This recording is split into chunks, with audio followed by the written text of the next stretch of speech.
Siamo in Canal Grande, stiamo passando davanti alla Basilica della Salute, se vuoi inquadrarla Matteo, e con questo po' di scenario, amici, oggi monta in gondola con noi, direttamente da New York, il direttore della Voce di New York, Stefano Vaccara. Buonasera direttore! Buonasera a tutti, buonasera a tutti.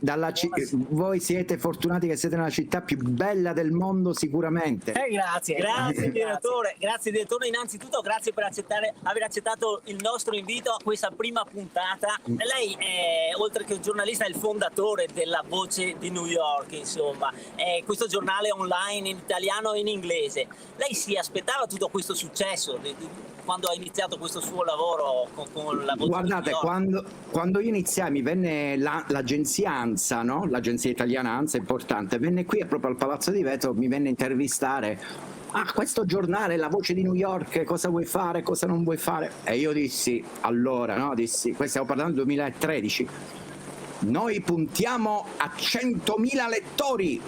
Sembravano di questi spaccheremo le reni, bene. Non solo ci arrivammo a 100.000, adesso siamo a 200.000 lettori, e la cosa più bella, soprattutto perché noi scriviamo da New York e da tutto il mondo, ma siamo letti in 174, nell'ultimo conteggio, 174 paesi nel mondo. Cioè i paesi, quelli qui all'ONU, riconosciuti dall'ONU, sono 193. Noi siamo praticamente quasi tutto il mondo.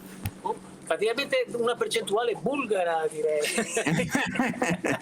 Direttore, il suo giornale, che si fonda proprio con lo slogan come ha detto lei, sul primo emendamento, come riesce ad essere una voce libera in una città complessa come New York? New York è la città più libera del mondo, ma attenzione, più libera anche come proprio pensiero, atteggiamento, cioè le persone che vivono qui vivono in libertà perché sono libere nello spirito.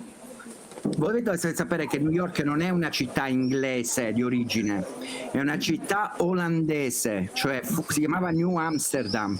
Allora quando fu fondata, gli olandesi erano diversi dai puritani inglesi, quelli che fondarono Boston o Filadelfia. Erano proprio per la libertà di culto, libertà di espressione, libertà di tutto. Erano commercianti come i veneziani e a loro interessava il commercio. Io intanto, guardate che, ripeto, mi vengono le lacrime perché quando vedo tanta bellezza di Venezia...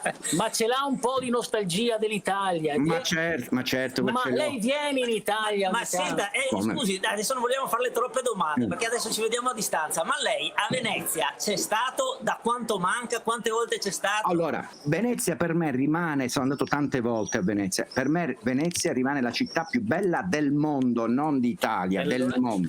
Direttore, Venezia è famosa per i suoi cicchetti, cioè gli snack. Però attenzione, quale tra questi cicchetti snack è veramente veneziano? Ok, allora me le fate vedere. Allora, il babà è siciliano di Messina, non me lo date in Venezia. L'altro è il sushi. Il sushi è quella a sinistra, cos'è? Scusate. È quello, sì, è quello di Venezia. Però questo è quello veneziano, ovviamente. Ma lei le ha mai assaggiate le sarde in saur? Come no, come le ho assaggiate, le ho mangiate anche a New York. Com'è stato, come direttore di giornale, ma in generale, vivere questo periodo in una città come New York?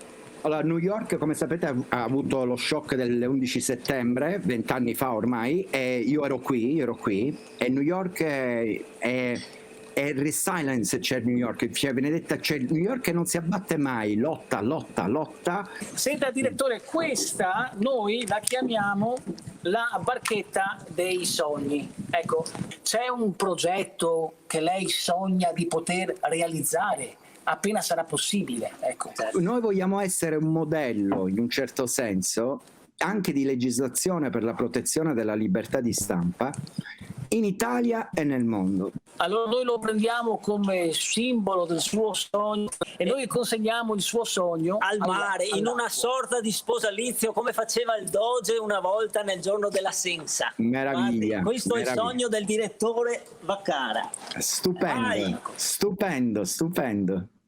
Senta direttore, noi la ringraziamo di essere stato con noi oggi qui in Gondola. Noi speriamo. Ma io grazie a voi mi avete fatto tornare per mezz'ora nella città più bella del mondo e io ringrazio voi. Anche quella dove sta lei, Davvero. No, New York è la città più libera del mondo. Venezia è la più bella e quindi Liberty, guardate dietro, Liberty Beauty. Liberty and Beauty. Grazie Beauty. a Stefano Vaccara, direttore della Voce di New York. Grazie direttore per essere stato con noi. Grazie a voi, grazie a voi. Bocca al lupo con voi. In bocca al lupo a Venezia. Grazie. Bene amici, si conclude qui. Beh, è stata veramente una prima puntata, come vi ho detto, bagnata e fortunata e noi vi diamo appuntamento alla prossima settimana, sempre alle 18:30, vediamo, vi informeremo, vi aggiorneremo sempre su Facebook e su YouTube da Venezia per scoprire insieme chi monta in gondola. Ciao!